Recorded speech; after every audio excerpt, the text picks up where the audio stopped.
Evan! The first charge was $400 at a nightclub I had never heard of. The second was an $1,100 hotel bill in Las Vegas. The third number made the air leave my lungs, the 28th, 492-60, sitting at the top of my company credit card statement like a verdict. And beside the charges was the name of the only person in my family who had spent his whole life being forgiven. My brother.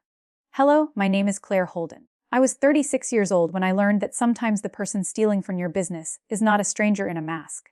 Sometimes he has your last name. Sometimes he sits across from you at Thanksgiving. And sometimes your own father helps him believe that your success belongs to the entire family except you. I owned a small branding agency in downtown Columbus, Ohio. I had started it at my kitchen table with an old laptop, 2 clients, and less than $3,000 in savings. 8 years later, I employed 12 people. We were not a giant company, but we were stable. My employees had health insurance. Vendors were paid on time. I knew the name of every client and the birthdays of every employee's child. That company was not just my job. It was proof that I could build something my family could not take credit for.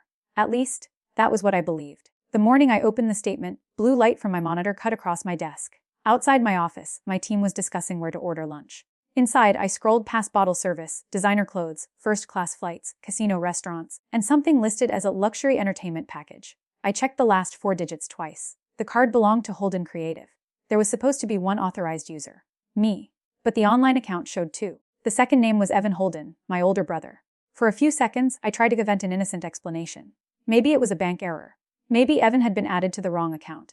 Maybe someone had stolen his identity too. Then I noticed the Las Vegas dates. The previous weekend, Evan had posted pictures from Vegas. He had told everyone it was a supplier conference for Holden Hauling, our father's cash-heavy junk removal and salvage business. In one photo, he stood beneath gold casino lights wearing a new watch. His caption said, "Work, play harder." I called the card company. The fraud specialist asked me several security questions, then went quiet. Ms. Holden, the additional user was added through the Business Administrator portal 6 weeks ago. By whom? The request was authenticated with your username, password, and the security code sent to the phone number ending in 4418. That was my old number. I had transferred it to a company line the year before. The phone normally stayed locked in the supply cabinet and was used only for vendor emergencies. Only 3 people knew the cabinet code: me, my office manager, and Evan, because I had once asked him to pick up a spare key while I was recovering from surgery.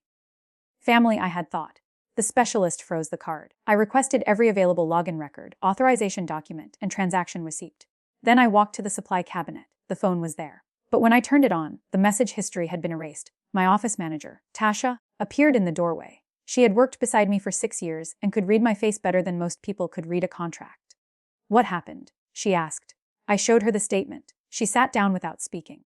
Then she pointed to a charge from an electronics store in Dublin, Ohio. "That date," she said. "Your brother came here that afternoon." I remembered. Even had arrived with coffee and an apology for missing my birthday dinner. He stayed for less than 20 minutes. While Tasha and I were in the conference room, he said he needed the restroom. The supply cabinet was beside it. I called him. He answered on the 5th ring, sounding annoyed rather than nervous. "Blair, I'm busy.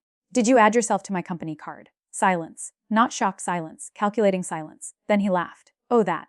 Dad said you would probably notice eventually." My hand tightened around the phone. "Relax. I was going to pay it back." "With what?" "The hauling business had a slow month." "So you spent $28,000 in Vegas."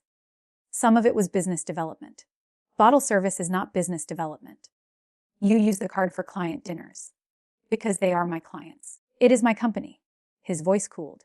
"There it is. Your company, your money, your employees. You always have to remind everyone that you're better than us." I almost shouted. Instead, I asked the question that mattered. "How did you get my password?" "You left it where anyone could find it." That was a lie. I used a password manager. Then I remembered Christmas at my parents' house. My father had asked me to log into the family tablet and order a gift for my mother. I had opened my password manager, while Evan stood behind the kitchen counter.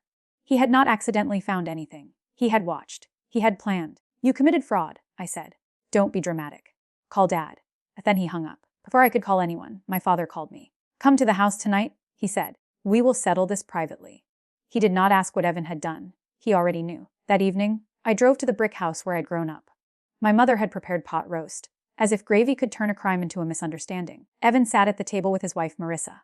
My father, Richard Holden, occupied a head chair. No one apologized. Dad cut his meat and said, "Evan made a mistake." "A 6-week mistake?" I asked. "He needed temporary credit." "Then why didn't he ask me?" Evan leaned back. "Because you would have said no, correct?" My mother whispered my name in warning. Dad placed his knife down. "Dispute the personal charges if you must." But do not call the police. Let it go. I stared at him. I am family too. Then act like it. That sentence broke something open inside me. Not because it was cruel, but because it was familiar. When Evan wrecked my first car at 17, I was told not to embarrass him. When he borrowed my college savings and never returned it, I was told he was finding himself. When he joined Dad's business and lost a major account, Dad blamed the customer. Evan did not live without consequences because he was lucky. He lived without consequences because my parents kept sending the consequences to me. How much did you know? I asked Dad. He looked away for half a second. That was enough, I stood. I want every dollar returned by Friday. Evan smirked. Or what? I picked up my coat. I don't know yet. At the front door, Dad called after me. If you attack this family, Claire, do not expect to remain part of it. I turned around. If the price of belonging is letting Evan rob me, then I was never part of it. I drove away with my hands shaking. At a red light, an email arrived from the card company. Attached was the authorization record for Evan's card. The electronic signature was not mine, but underneath it was a second document, a business guarantee uploaded during the application. The guarantee listed Holden Hauling as security for the credit line.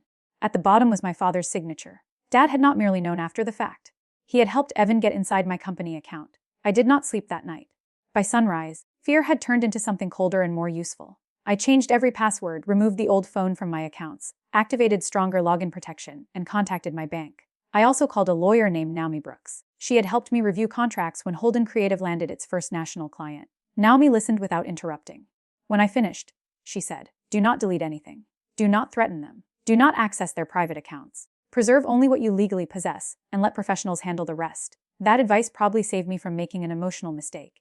Tasha and I created a timeline using company records, dates, logins, visits, charges, security alerts, and emails. We saved copies of the footage from our lobby camera.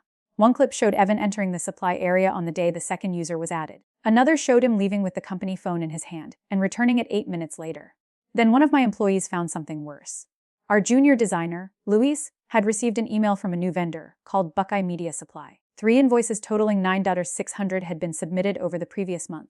They looked ordinary until Luis noticed that all 3 descriptions used the same vague phrase, regional promotional materials. We had never received any materials. The vendor address was a private mailbox. The contact phone belonged to a prepaid mobile account. The payment destination was connected to a limited liability company registered 9 months earlier. Its organizer was Marissa Holden, Evan's wife. The credit card was only the visible part of the theft. My brother had also created fake invoices and tried to pull money directly from my company. 2 payments had failed because Tasha required a purchase order. The third had been scheduled for Friday. We canceled it. When Evan discovered the payment had been blocked, he sent me 11 messages in 20 minutes. The first said I was overreacting. The 5th said Dad had authorized everything. The 9th said the vendor was legitimate. The 11th said, if you ruin me, I would tell everyone what you did to Dad's company. I had no idea what he meant. That afternoon, Dad arrived at my office without an appointment. Tasha met him in the lobby and told him I was unavailable. He raised his voice loudly enough for my staff to hear. This business exists because of me. It did not. Dad had never invested $1. But years earlier, Holden Hauling had been my first paying client. I created its logo, websites, and advertising materials. Dad paid the first 2 invoices. After that, he began asking for favors. At first, I allowed it. I told myself I was helping family. Now Evan's threat made me reopen the old client archive. I found folders of photographs, print orders, customer lists, advertising reports, and invoice notes. As I reviewed them, an odd pattern emerged. Holden Hauling advertised itself as a junk removal and salvage company. Customers paid the company to remove furniture, appliances, construction debris, and scrap metal. The business then resold anything valuable. Dad loved cash. He distrusted banks, credit cards, and anything that created what he called government trail. I used to think that was an old-fashioned habit. Now it sounded like a warning. I called my former accountant, Martin Cho, who had briefly handled bookkeeping for both companies. He agreed to meet at a coffee shop, but only after I assured him I was not asking for confidential information. When I showed him documents belonging to my own agency, his expression tightened. I wondered if this day would come, he said. What day? He stirred his coffee, although he had added nothing to it. Your father fired me 3 years ago. I kept asking why reported revenue did not match truck activity. I never accused him of anything. I simply requested better records. And Richard told me honest businesses did not need suspicious accountants. A Martin could not reveal private records. But he explained general warning signs: large cash payments, missing receipts, false vendors, personal spending described as business expenses, and employees paid off the books. Each example felt like another light turning on in a dark hallway. I remembered Dad paying workers from envelopes. I remembered stacks of cash in the garage safe. I remembered Evan joking that their best customers did not need receipts. Still, suspicion was not evidence. I refused to become like them. I would not invent accusations because I was angry. Then a man named Miguel Santos called me. Miguel had driven a truck for Holden Hauling for 6 years. Dad had fired him 2 months earlier after he was injured lifting a refrigerator. Evan says you're trying to destroy the company, he said. I'm protecting my own company. Then you should know they have been using your business name. My stomach tightened. For what? He sent me a photograph of a handwritten load sheet. Several cash pickups had been assigned to HC Marketing Disposal. The initials matched Holden Creative. My agency did not dispose of anything. According to Miguel, Evan sometimes directed large commercial customers to write checks to business that had nothing to do with the work. Other customers received no invoice at all. Truckloads went out, salvage came back, and cash disappeared into the garage safe. Why tell me now? I asked. Because one of those customers called me. They got a letter about an unpaid account. They already paid Evan in cash. Then Miguel said something that made my chest go cold. And because your father told people you handle the paperwork. That was Evan's threat. They were preparing to blame me. The next morning, a certified letter arrived from an equipment lender. Holden Creative was listed as a trade reference for a loan application submitted by Holden Hauling. The application claimed my agency owed my father's company $84,000 under an ongoing subcontract. It was completely false. Dad and Evan were not only stealing from me, they were building a paper trail that made me look connected to their cash operation. Naomi read the letter twice. We respond today, she said. And Claire, this is no longer a family disagreement. I know. Are you ready for what comes next? I looked at Evan's fake signature, Dad's guarantee, Marissa's false vendor invoices, and the loan application that tried to tie my company to theirs. For the first time in my life, I stopped asking what my family would think of me. Yes, I said. I am. Naomi helped me make 3 reports. The first went to the credit card company, supported by login records, securitage, and the forged authorization. The second went to local law enforcement concerning identity misuse, attempted vendor fraud, and falsified business documents. The third was different. It did not begin with flashing lights or an angry confrontation. It began at my desk on a gray Thursday morning with a government form for reporting suspected tax violations. The form asked for names, addresses, business information, approximate amounts, and a description of the suspected activity. I did not guess. I did not exaggerate. I included only facts supported by records legally available to me, false use of my company name, cash transaction documents, fake vendor invoices, the loan application, and Miguel tagged information so investigators could evaluate his account themselves. I attached copies. I signed nothing on their behalf. I made no public accusation. Then, following my lawyer's instructions, I submitted the report to the proper federal agency. One quiet form. No dramatic music played. No one kicked down a door. For several days, nothing happened. Even mistook silence for victory. He posted a photograph from a steakhouse with the words, "Lions do not lose sleep over sheep." Dad told relatives I was having an emotional breakdown. My mother called and begged me to apologize before I destroyed the family. Apologize for what? I asked. For involving outsiders. Evan involved outsiders when he used my company to steal money. Your brother has children. So do some of my employees. What happens to them if my company fails? She had no answer. The card company temporarily reversed the disputed charges while it investigated. That gave my agency room to breathe, but the damage was not over. 2 client payments were delayed because our card and banking controls had changed. I used my personal savings to make payroll. On Friday afternoon, Tasha entered my office holding a letter. You need to see this. It was from Holden Hauling's attorney. Dad claimed my agency had violated a marketing services agreement and owed him $84,000, the exact false amount from the equipment loan application. Their strategy was clear. If they created a financial dispute, they could argue that my fraud report was revenge over a contract. There was only one problem. No such contract existed. Naomi requested the original agreement. Dad's attorney sent a scanned copy 2 days later. The signature looked like mine, but the logo at the top of the page was one my agency had not used for 4 years. The document was dated 18 months earlier. Its metadata showed it had been created the previous week. Evan had forged another document. Naomi sent a preservation notice and a response identifying the inconsistencies. Dad's attorney withdrew from representing them 48 hours later. That was the first visible crack. The second came when an auditor from the company's insurance carrier arrived at Holden Hauling. The insurer had received information concerning undeclared drivers and unreported commercial activity. Several trucks were temporarily removed from service while coverage was reviewed. The third came from the bank. Because the loan application contained disputed information, the bank froze the application and reviewed related accounts for irregular activity. Then commercial customers began calling. They wanted corrected invoices. They wanted proof that their payments had been credited. They wanted to know why checks had gone to unrelated entities. The untouchable cash business began to tremble. Dad called me at 6:12 on a Tuesday morning. He did not say hello. What did you file? I reported documented activity to the appropriate authorities. You sent the government after your own father. You used my company as cover. Everything I built could disappear. You should have thought about that before signing a guarantee for a fraudulent card. His breathing became heavy. Withdraw it. That is not how a truthful report works.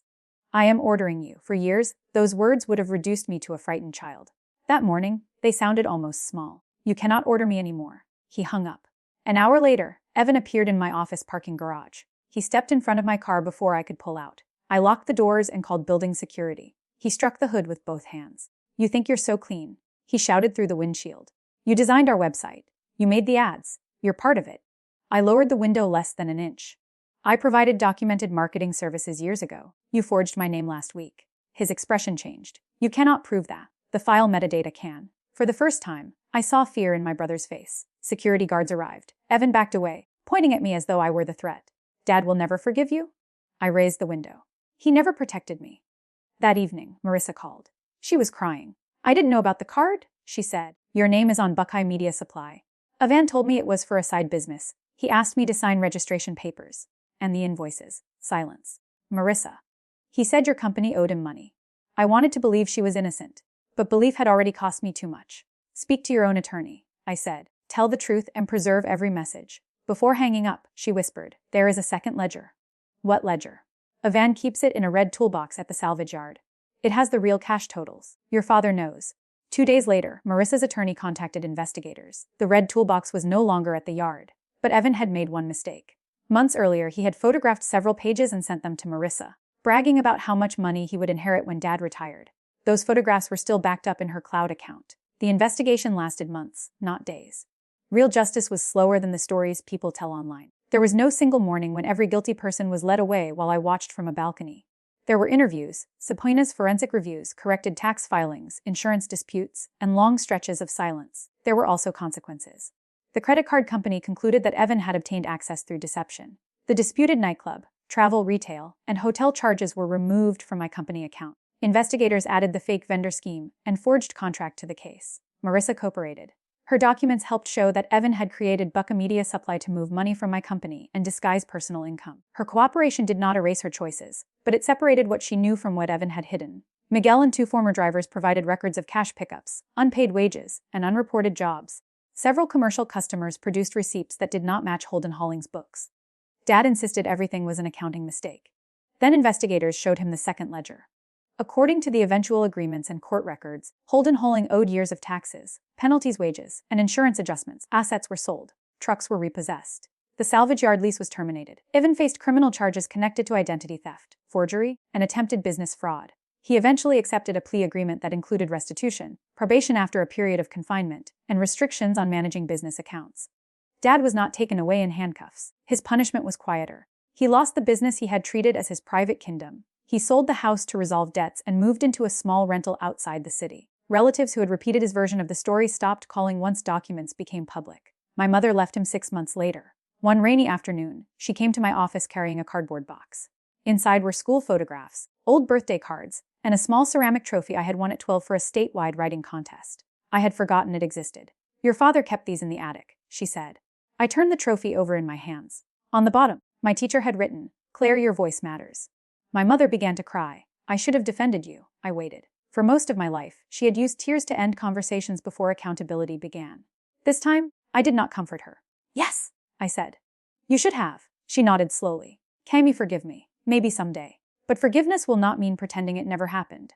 She looked disappointed, but she accepted it. That was new. I allowed her to write to me. Months later, we began meeting for coffee in public places. We talked about ordinary things at first, whether books, my employees. She never asked me to rescue Dad or Evan. Trust did not return like a light switching on. It returned like sunrise slowly, and only where the darkness made room for it.